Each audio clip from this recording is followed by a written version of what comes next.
another episode of Signals and Symptoms. I'm grateful today to be joined by our experts in the panel. As usual, our favorite Harvey Castro is here, and then we are once again blessed with Dr. Sarah Rana. Today's topic does involve some of these policy makings.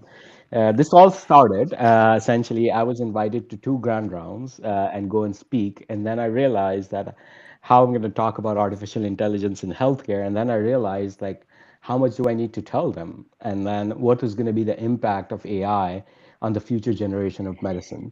As usual, we're going to start with some updates around the globe. I'm going to go with the quick updates, and then we'll go from there, and then set up the system for next meeting.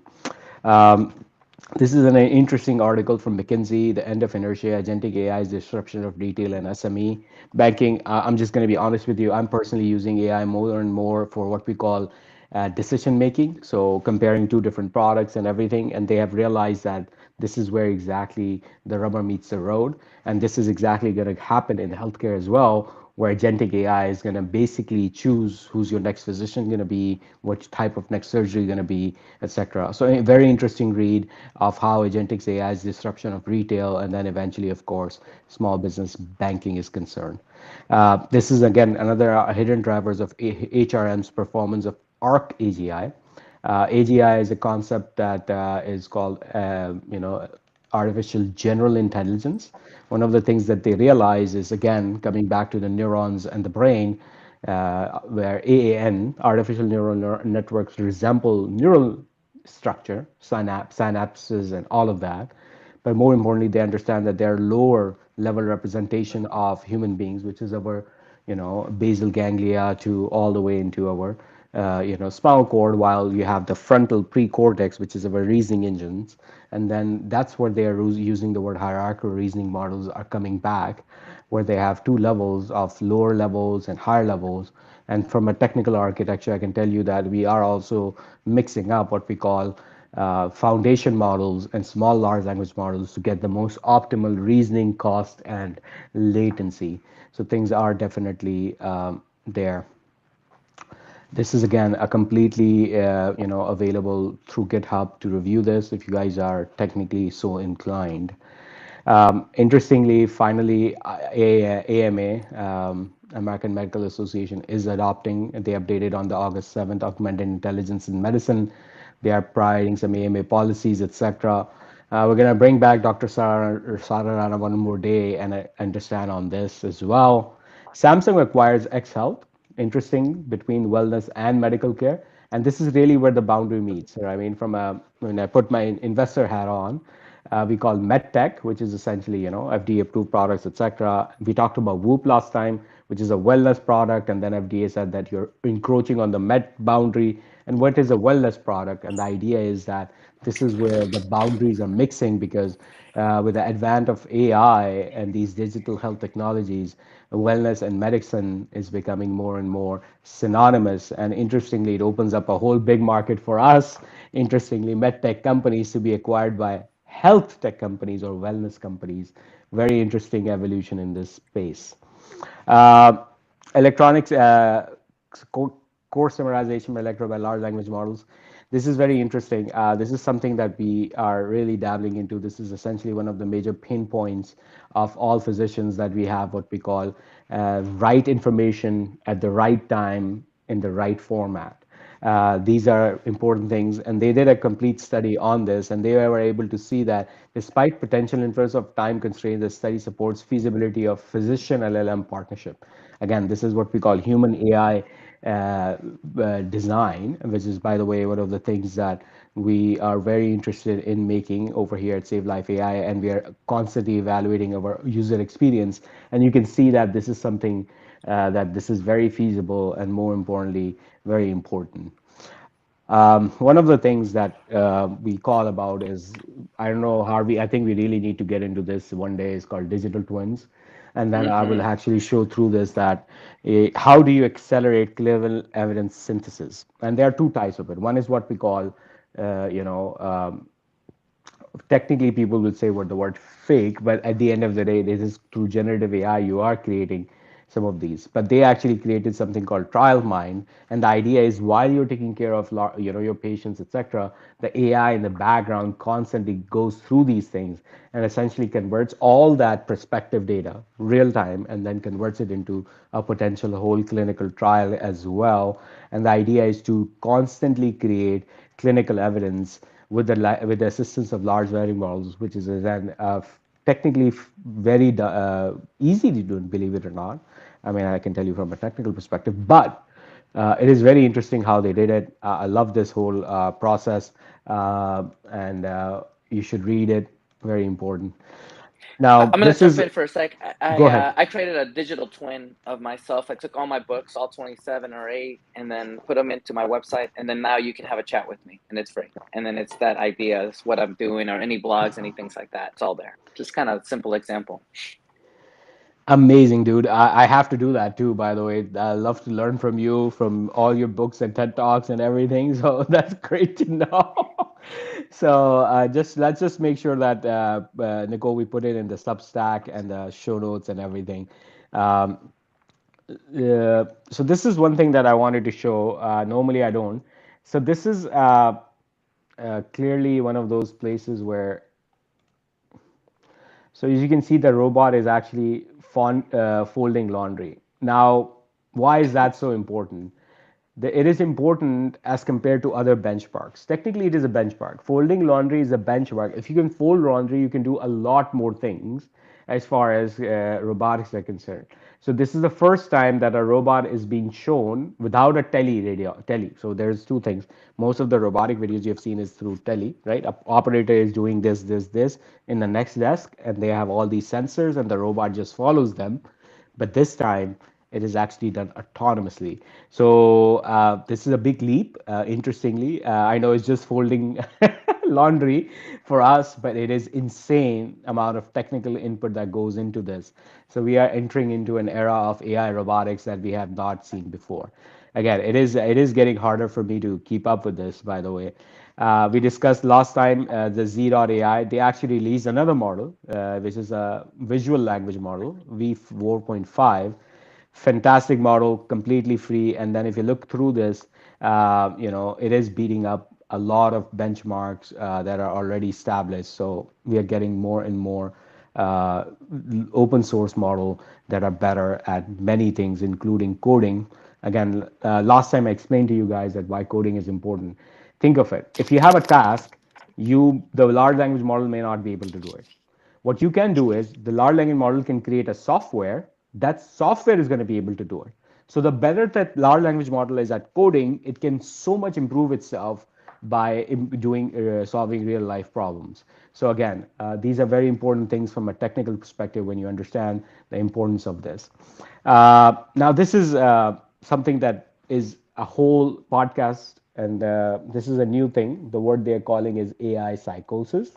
And then chatbots can trigger a mental health crisis.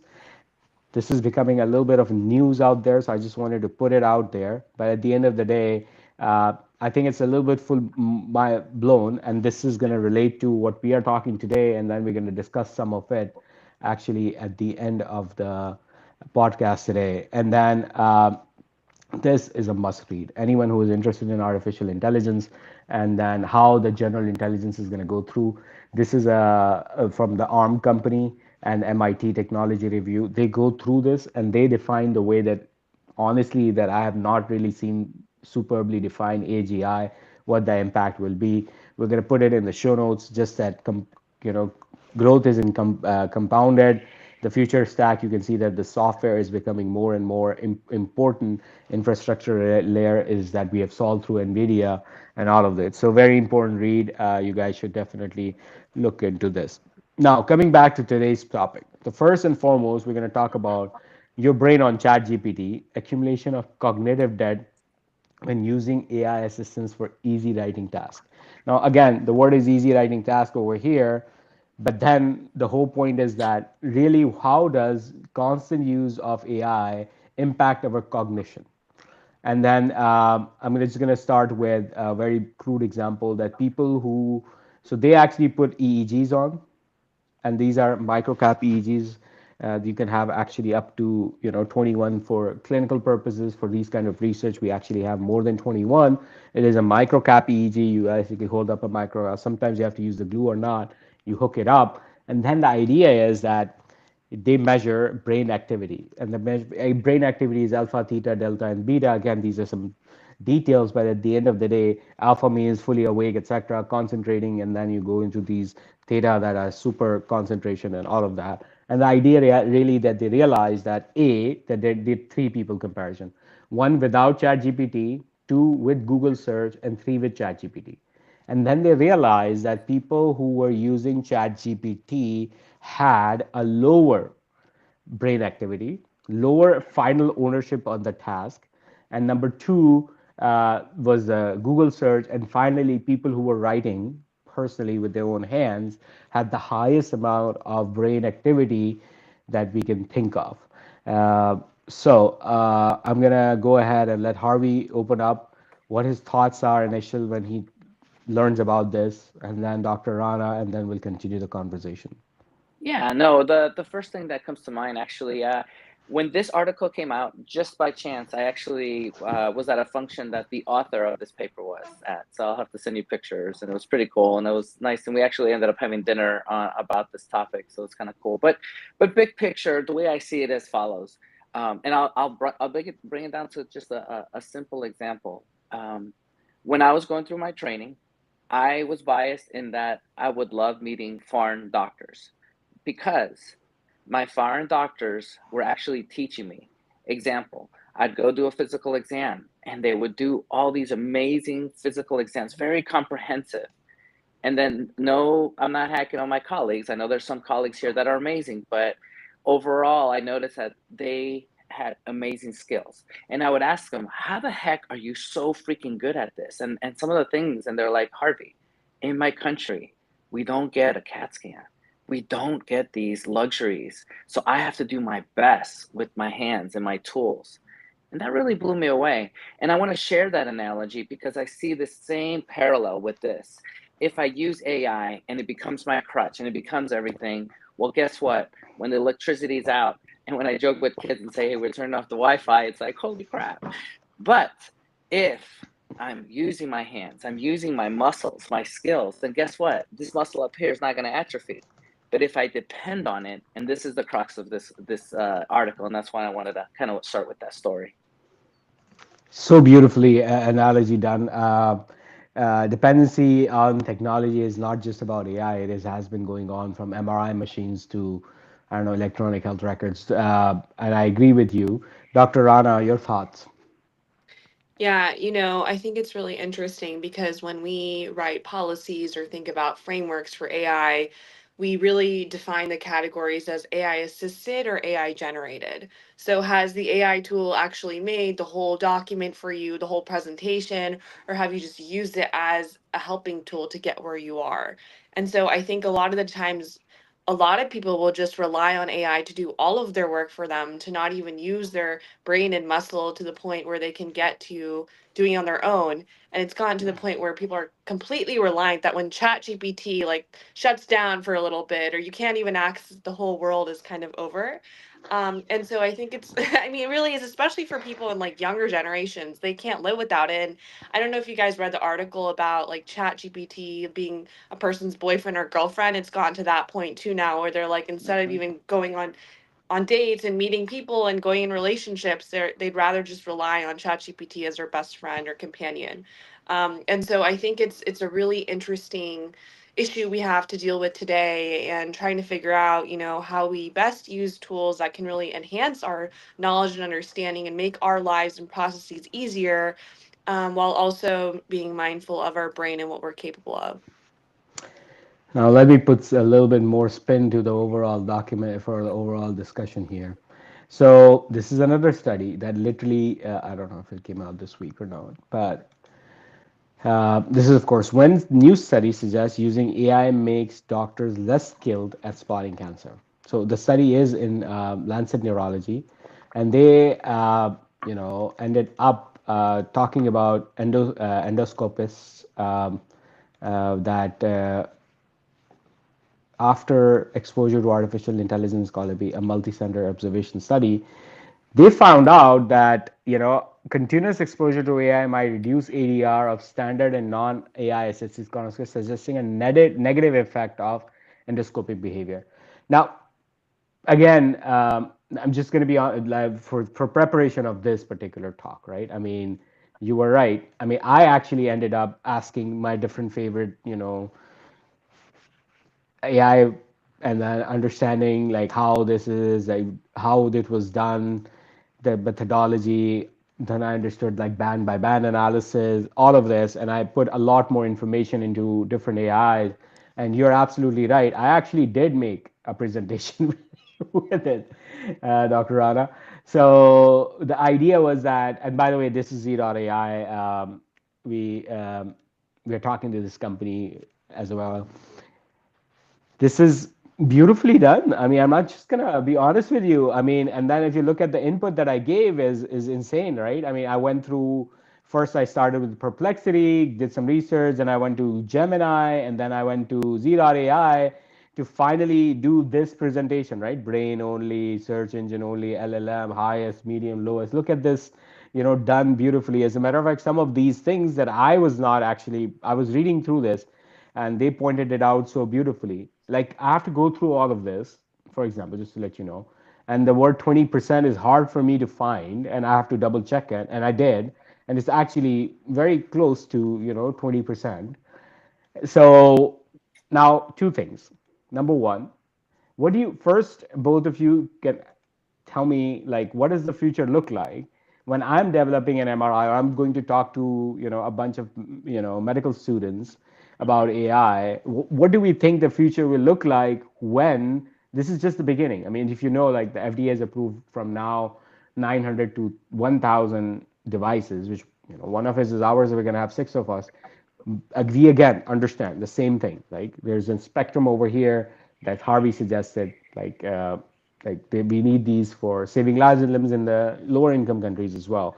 So how do we round the square? Because it just seems like a little scary to me.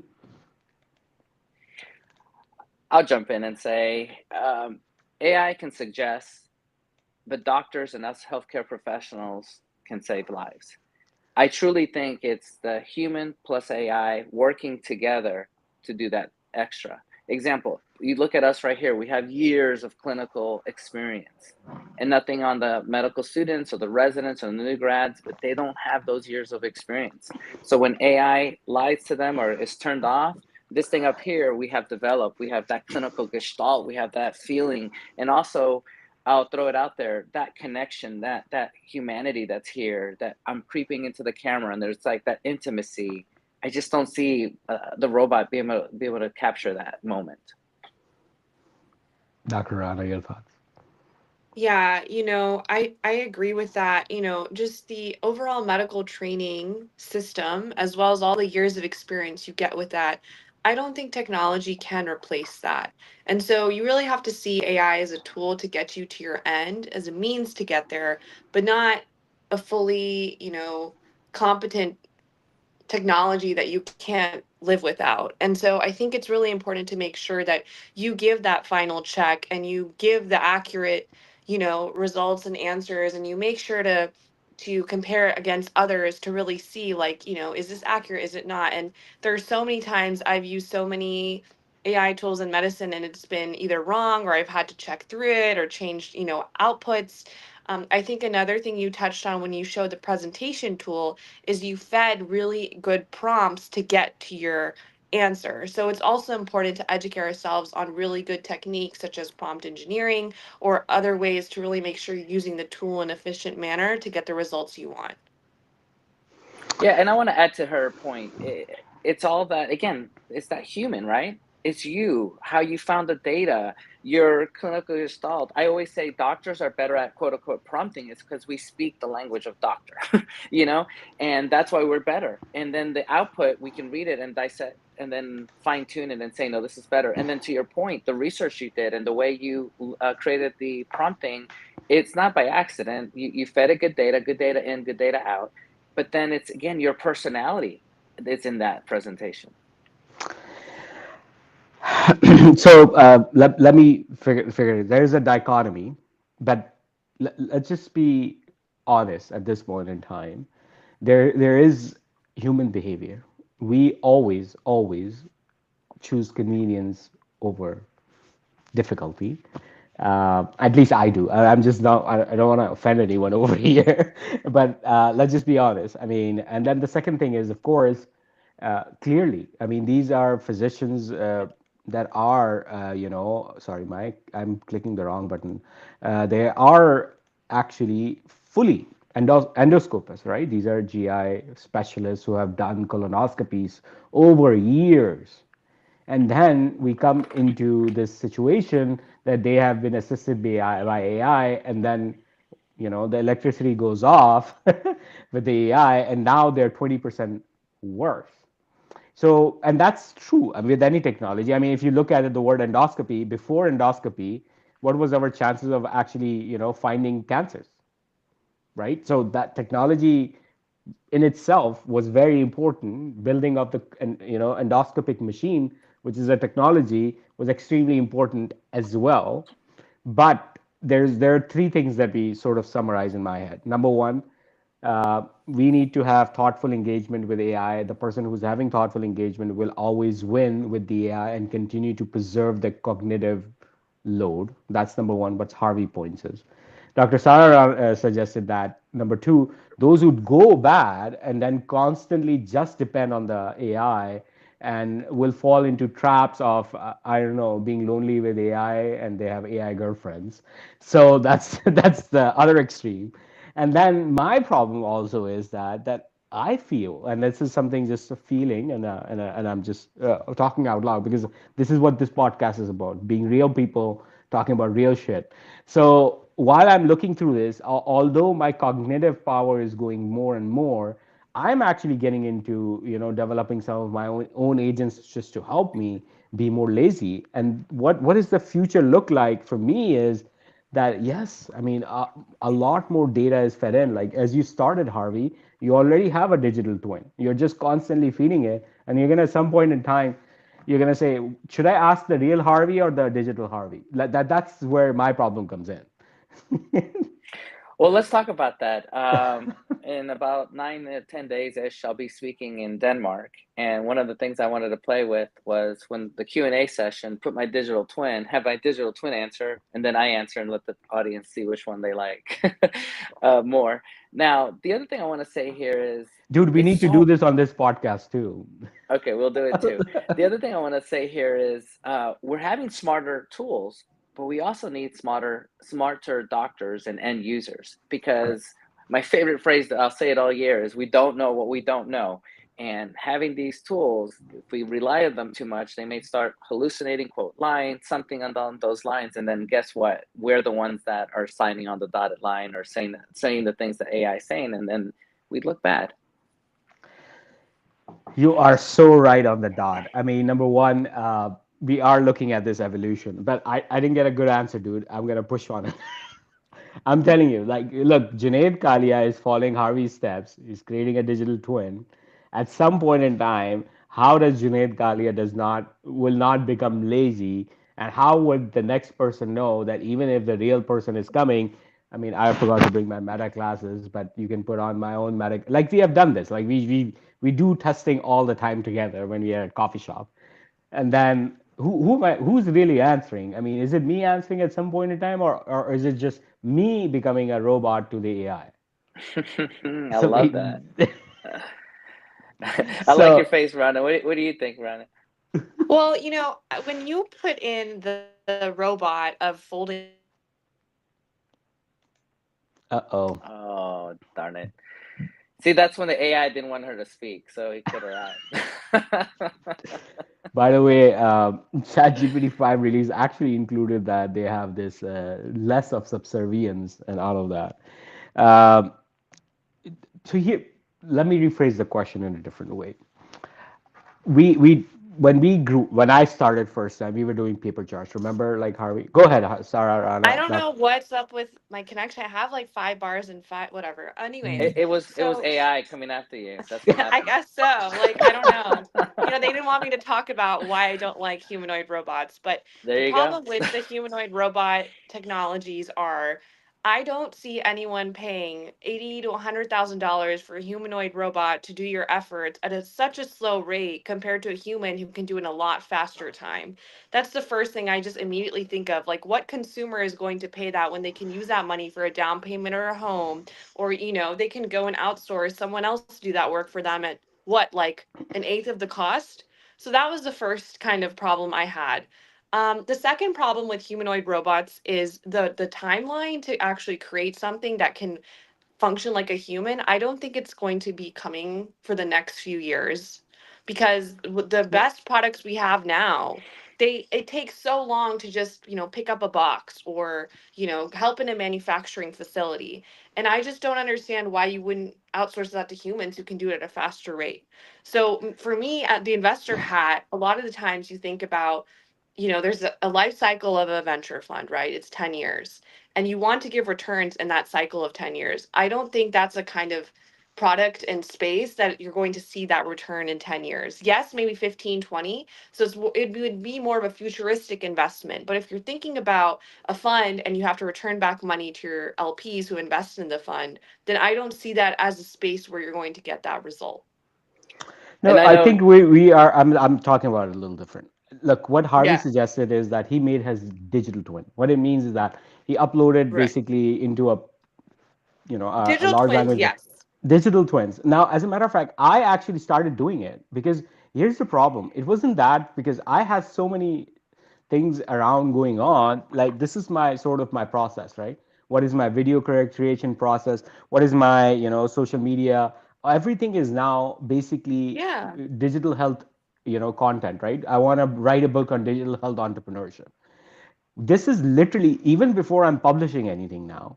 I'm actually making sure that this is developed in a way that I can create my future digital twin. And then I have a meta glasses on, like we were all on a conference. And then people were answering questions, and I would just click on a button. They will, while they're answering the question, they would just that would hear me, give me the answer, and then I'm speaking around this behalf. The question is, am I the robot or am I the human? You see, the problem is really shifting very quickly. I mean, who's the real Junaid Kalia here? And that's where here's the problem that is coming forward. I'm going to come to your very important analogy, especially for men, young men, and that is insanely odd that we live in this age. Women and girls are so much mature, right? Boys are boys. We're not going to come into that. But what I'm saying is, so go ahead, Harvey and Dr. Rana. This is what I'm doing yeah. actually physically. So I want you to advise me how should I do it or how should I not do it? All right. Well, I got to go back to your comment about the robots. I'm biased here when I say I truly think in the next 6 months we're at the point where I'll just throw in Optimus, has the pincers, can grab. He claims it's going to come in at 25,000. Let's just say it comes in at 50,000. I would totally buy an Optimus for 50,000, knowing that it You can would. wash my car, it Uh-huh. could cook, it could clean my house, it can mow my yard, it could do all the services that I'm currently paying for. And then on top of that, I know this is going to sound Terminator, but I'll put that thing by the door. And if somebody were to walk in, I'm sure it's going to scare the crap out of them. And so what I'm saying is, I see a value there. I'm even thinking of some business ideas where I'm going to buy 5 or 10 of these and do some business lines with them because the market and the return on investment is so quickly.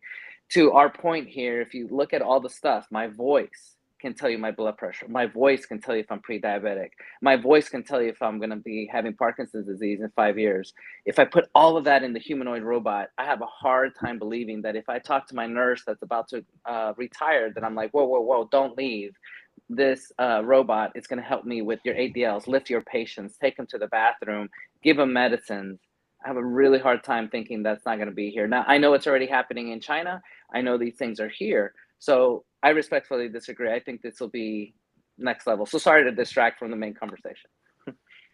Yeah, sorry. That was just me and my opinion since I'd worked on in that space for 2 years. And there was a point where I was like, yes, I do see the benefits. So what you're talking about, totally true. But the price point for me, I don't know if that justified what it could do, but I definitely saw so many, robots that even helped with just, exactly what you said, people helping people walk, helping people able to go places, helping, people with labor tasks that they can't do. So definitely that's true. I think for me it was just the price point where I was like, I don't know if people would do that. Regarding your point on digital twins, so I think it's really great to have technology streamline these processes for you. So you're not working on admin tasks that could take hours. Why not use that to make your life easier? I have a bunch of AI agents that do a lot of my weekly tasks that I don't have to even worry about. I don't think there's anything wrong with that. I Mm-hmm. don't think so. I think if you can use Mm-hmm. your time, in your brain to absorb data, read studies, do your work, and think about more of the, tasks that really require brain power, why not use AI to streamline those kind of tasks that you don't need to spend as much time on? Agreed. This is so fascinating. Number one, you all have heard of Fiverr and Upwork. And most of them are international people who are doing these menial tasks, and a lot of global industry runs through these smaller tasks. And unfortunately, we're coming into a stage where this is going to be a significant economic downturn for countries where we hail from: India, Pakistan, Bangladesh, all of these problems. From this continues to be a significant issue, but I'm not going to get into that right now. What we're going to do is I want to jump into two more important things. One is I'm teaching medical students, and what should I advise them? So this is the problem that I want to tell you from a neurologist, right? Cognitive engagement as a neuroprotective behavior. There are multiple studies after studies. What does that mean is that if you want to prevent dementia, you should learn a new language, or you should play puzzles, or you should play some activity, including physical activity. As a matter of fact, they have been shown playing golf. Not that golf is the only one, but I'm just coming to the mind that we have seen that there is decreased dementia on those people, and they are have a neuroprotective behavior because they are constantly cognitively engaged. So coming back to Dr. Rana's point, that if you're offloading some menial task which is already bringing cognitive load for no reason, you can take that bullshit off and engage in higher cognitive functions. But important thing is to engage with a cognitive mind, as if you are also writing, as if you are editing. So that will be the one way that you should solve this. That's number one. Great advice for the my grand rounds. Harvey, do you have anything to add to that? Oh God, yes. So you're gonna like this, buddy. I call it the great shift. Our brain has evolved over time. And you're like, no, we have evolved over Correct. time. Yes, sir. And if my brain got used to memorizing 7 digits because I had to memorize your phone number, I don't memorize phone numbers anymore. I don't think anybody does. I mean, it's just on our phone. I'm like, okay, where's his contact? That's his phone. I don't know. If I lost my phone, I wouldn't be able to call you because I I'm don't even know my offloading my husband's brain. number. Yeah. So that's exactly, we're offloading loading stuff in our brain to make room for other things. Not saying that we are stupid and we don't have the capacity. We do, but it doesn't make sense to memorize that. So I call it the gray shift. Our brain is morphing, is changing, neuroplasticity is happening. I know my brain has totally changed because of AI. And here's the conversation we're having. Here's the crux, everybody. What do I want to fill this thing with? Do I want to lose my clinical skills of doing surgery? I'm making an example. Or do I do drills, to your point? What do I do with residents? Let's turn off the electricity. Let's say, hey, no, this is the AI drill. No AI in the next 2 hours. Paper and pen. Let's use this thing and then do it. One of my friends, I love him to death. He's been teaching AI and he's been teaching computer science and all that stuff. And he says, Harvey, every time I use AI, I answer the question first, I develop the plan, everything, and then I ask AI, and then I take my human, put it into AI, compute the two, and now it's human plus AI. And he's like, that's the way to go. And I was like, you know what? I agree with you. It's a good way to keep this going. So beautiful analogy. From electronic calculators to electronic medical records, we have developed these tools for us to assist and manage ourselves better and better. AI is no different. You just have to use the tool appropriately, and at some point in time, that is it. Now, let me shift the conversation even further back, right? We all have kids. Now, I'm an AI guru, so is Harvey. And then I, of course, want my kids. I have these meta classes, I have this all different apps. I want my daughter to understand. She actually designs the first time Canva, which is the graphics, everyone uses it, came out. My daughter introduced me to the AI inside it. I said, "Ha, that is odd," because I mean, that's insane, right? An 8-year-old telling me that there is a new AI, it's insane. So what I was like doing is that Dr. Rana, what is your thoughts in neurodevelopment of AI and how should we parent in the age of AI? And that goes from before medical school. Okay, well, we'll think about medical school, but what just come back to that neurodevelopment, cognitive development at that stage, and then how we should monitor for the future generations. Because I was bad at spelling, but I took it. It was very important for me to learn spelling because otherwise I would not succeed. Nobody learns spelling, right? I mean, like right now, as a matter of fact, my daughter she's again 6-year-old was talking to Siri and said, "Dad, this is stupid. He doesn't understand me." So what I'm saying is that this is really like what is going on here? So your thoughts on at this early stage and cognition, early brain development. Thoughts on that? Yeah, the first point, just looking, more at a broad level, I think what's really interesting about children is they have no fears and they're able to take so many risks. So that kind of makes them so able to just test and use technology and learn it really quickly because I think with us humans with more experience and years of wisdom we have some risks and we're a little risk averse to new things and they scare us, but they have no fears. So that's kind of a really interesting point because they can learn so much more about technology in such a great amount of time. I mean, their brain is developing so quickly. So, them being able to learn languages or, learn different tasks is so much easier for them since their brains are so, young and adapting. I think what I've seen too is when I see kids nowadays, they're always on their screens or their iPads, and there isn't this concept of, like sitting with your family or your friends and not looking at technology. And I think there still is something so beautiful about that. It is being able to, connect one on one with each other, face to face. There are a lot of skills and lessons you can't learn just from technology. Like even being on camera, it's very different than being in person with someone because you don't get to see their cues, how they react, how they psychologically kind of think, all that processing. And so, even when I think about just from an investment framework or a policy framework, I actually go and like meet the people I'm working with and spend a lot of time with them because there are just certain things, experiences, lessons you don't learn if you don't actually spend time with each other. And I think that's the same point in like medicine too, is you like have to go see the patient physically because that's so different than a telemedicine visit. It is, and because you lack some, depth, in-depth perceptions that you don't get through technology. So I think with kids, it's great to have them learn, test, adapt, but I think it's important to also have some guardrails and understanding and valuing in-person time. I love it. Well said. I do want to add one thing. I feel like, yes, our children's are like a clean slate. They're innocent. They don't know. Again, I'll say it again. We don't know what we don't know, right? So we don't know if it's doing them harm or doing Yep. them good. But the way I see it is, to your point, that barrier. I mean, one simple idea. There's different age groups, right? You have the 6-year-old, you have a 15-year-old, you have an 18-year-old. You're not going to teach them the same. Why use the tools the same? To me, I'm just making it up right now. One thing would be if you were my child, I'm the parent, let me be that filter. Let me use the AI on my side, and then AI can help me teach you. So that way I can explore things because I'm not a teacher, but maybe I am. But then the AI is supplementing me, and then I'm using that human plus me as a parent, and then I'm giving it to my child and helping them. With my kids, I'm trying my best to teach them all the tools, right? Because if they don't know how to use the tools, then in the future they're going to be at a disadvantage. So I'm really thinking that's the key. But this is the conversation. This is the crux for all of us. This episode right here.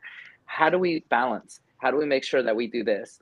One simple thing I've seen universities do is they're trying to do away with tests, written tests, and do more oral exams because now it's probing what's going on here. Did they process that information? Can they problem solve? The older we get, we all know it's all about problem solving. If you can problem solve, that employer, that person likes you because they're like, man, this guy or woman is really good at this. So leave it with that. Oh, and I need to tell you this, Ryan. I'm in Austin, Texas right now. I'm at Capital Factory Oh, at a conference. It's about oh space and yeah. U.S. defense and all that. So, but You're then at that tomorrow, supernova, huh? yes, I Yeah. am. And unfortunately, Yeah. I have to I be used to at, work there, so I yes, know it well. Yeah. yes, I'm there right now. And then tomorrow I'll be in Nice. Palo Alto for at Stanford at some event going on for VCs in healthcare.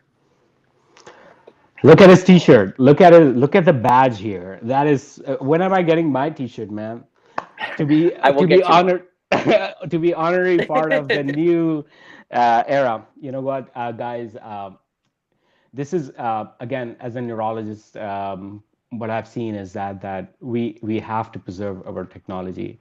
I'm just going to give you one last example, and this is interesting. My mother has we all have history of Alzheimer's, dementia, and then I gave my mother access to ChatGPT, believe it or not. That was free. And then she told me, by the way, can I have a pro account because I'm running out of credits? Interesting. And then she started learning Arabic.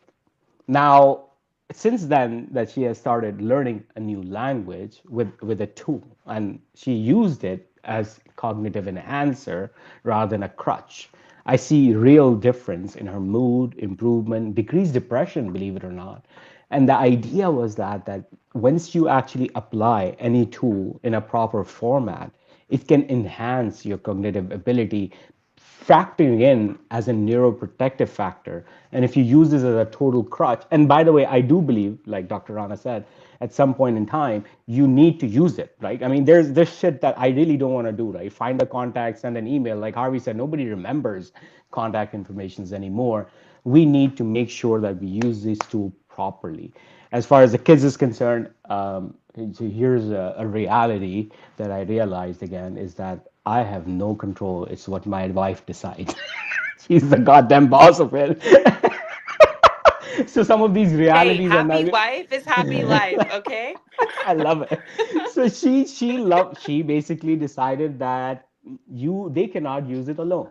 And that now it may be right or maybe wrong, but this year's decision from her is that Junaid, if you want our kids to start using AI, the deal is that they're going to use it in front of you or in front of me, and we're going to be monitoring them constantly. Again, that is and we give you the results in 6 months or a year, what happens to it. But that is something that we came up as a parent at the moment. And again, as you said, we don't know what we don't know. So we just have to start somewhere, and that's fine. Maybe we're wrong, and we're going to change. I mean, that's the whole point of it. Again, I'm very glad that Dr. Rana and Dr. Harvey, Dr. Castro are here again, helping us through these important things. We're going to talk more about AI psychosis potentially in the next chat. We're bringing in a few psychiatrists. That is very important to actually talk it more intelligently, as this one was more neurology. I just want to make sure. And then if you have any suggestions, Dr. Castro, Dr. Rana, for guests, topics, let us know, and we're going to continue to talk about these things in the future. Thank you so much for everything. Last two questions for each of you, and then we'll close. Dr. Rana, how are you using AI to decrease your cognitive load for stupid work, and then increasing it, and how you neuroprotecting yourself? And then same question to Harvey. Dr. Rana, go first. Dr. Castro will answer the question and end the podcast. Yeah, so I see AI as the streamlined workflow for me. So, accessing an email I need to refer to for a new presentation, immediately done in like 2 minutes. I need an AI agent to send my weekly report to my manager, done. I need AI to, help. I have my framework. So, how I use my brain is I really use my brain to think about, okay, what do I need from AI to do for me? And I create that framework on with a pen and paper because I find something valuable with that. And then I feed it in using prompt engineering and techniques that are in my brain to really tailor AI to what I need. But you still have to do the verification check at the end. So great, it's doing all this work for you. It gives you something that you need, but then you have to do that verification check. So I think of it kind of like a human loop. You start with what you need, you use the technology to get what you want, and then you get the output out. So in that process, you're still using your brain, but you have to be wary of the fact that you don't fully rely on it. And I always make sure to remind myself of that by creating most of the information and frameworks myself before I use technology. Harvey. I need my AI to repeat the question. I'm kidding. Dude, it hurts. How I'm using AI personally, you'll like this approach. I think it's called HUXE. Every morning it's paired to my Gmail, it's paired to my calendar, and it's also paired to the news that I like. I wake up, I go on walks, and I say, hey, what's up? And it talks to me, and it's like, Harvey, overnight, your inbox had the following emails. This one's important. Please make sure you're dressed. And today you double booked yourself at 9 o'clock. Make sure to see which one you need to go to. And it goes through, and then it goes through the news and it says, today AI created blah, blah, blah. And then by the end of it, I'm like, sweet. I got my walk in. I got that task going. I know which ones to attack. And then to the geeky side, how am I using it to like really improve? I'm working for Phantom Space. I'm the chief AI officer, and I run daily reports that tell me what's out there, the competitor analysis, the whole 9 yards, and it gives me that in my inbox or in my, and I have different. I have Grok doing it. I have Manus doing it, and so then I have this nice reports that I look through, and I'm like, okay, this thing is important. I know this new law just passed, or this is passing in another part of the world, so that helps, and so. And how am I using it so that I don't mess this brain up? I'm literally shifting some things in my brain. I'm like, if I can't remember numbers, it's okay. But if I'm able to now develop a different part of my brain and you're using neuroplasticity to now augment myself using AI, I'm good. And then to answer, how really, Harvey, how are you protecting yourself? Is I do. I make sure that when I come up with a solution of a problem, that it's me, Harvey, my clinical gestalt, my 40 companies that I started, all of that put together. And then I put it into AI so that I come up with an idea and I'm using human plus AI. And then I know you said you wanted me to end it. I really want to say AI is here to stay. But the real paradox is that these tools are getting smarter. And as they get smarter, we need to become smarter with them because we don't want to be subservient to these tools. We don't want to make it our crutch. We want it to be the opposite. These are our tools and I can reach out to these, but it's not the other way around. The tool's reaching out to me. The second is in healthcare, I cannot let AI steal the very thing that patients trust the most, and it's judgment. It's that compassion. It's that combined. So I really want to emphasize it's using both, but knowing how to use it. Thank you so much. See you guys next week. Thank you.